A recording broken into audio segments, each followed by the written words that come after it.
When you were filming with Doctor Who, did you find the monsters scary or did you enjoy them? I missed the very beginning of that. Just say it again. When you were filming with Doctor Who, did you find the monsters scary or did you find them funny? That's a good question.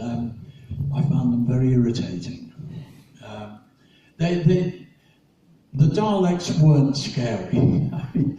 When I saw, like the general audience, I saw the Daleks first when they first appeared on Doctor Who, and I thought it was a stunning idea, just a brilliant idea. When the second series that they were in, which I can't remember the name of, but you probably know, when they reappeared in that, it was a spine-chilling moment.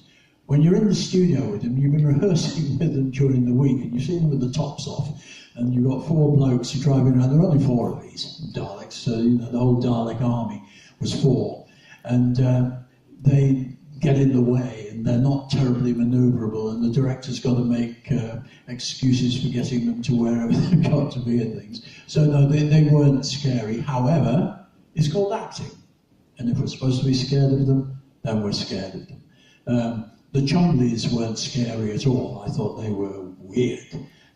But again, when you play the part, if you're supposed to be frightened of them, you'll be frightened of them.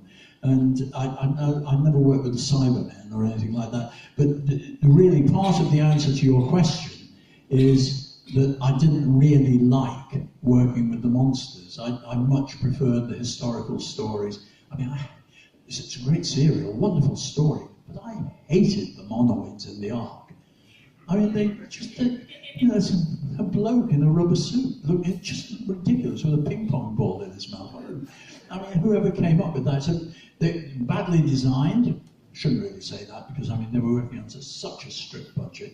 But, I mean, there were awful things that used to happen with, well, the monetary restraints were ridiculous because 1,000 years passes between episode 2 and episode 3 of the Ark, and the costumes don't change, and the sets are the same. They have different names, but it's still the same set. There was no money to make the show as good as it could have been. You could make the Ark wonderfully with the special effects that you can get these days. We were terribly limited. Bearing that in mind, I think that much of what we did back in the 60s was really remarkably good, but that sounds like boasting, so I won't say. You said about your relationship with William Hartnell was good. Did it stay that way as obviously William's helped? I always got on very well with Bill. He was an irascible old devil, really.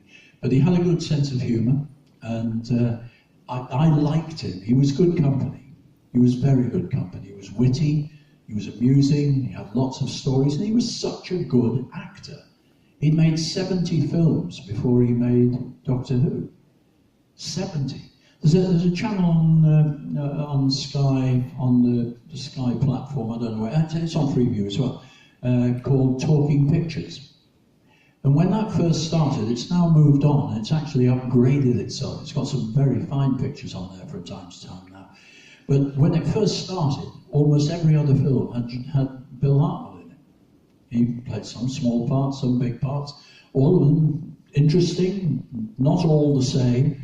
And it was only when he ended up doing sort of nasty Sergeant Major type roles and sort of slight comedy things like that, that he became a bit typecast. But then he made that wonderful film with Ken Russell called This Sporting Life, and that was the part that got him the role of Doctor Who. He wasn't the first choice, but when Verity Lambert and Sidney Newman saw him, they thought how good he could be.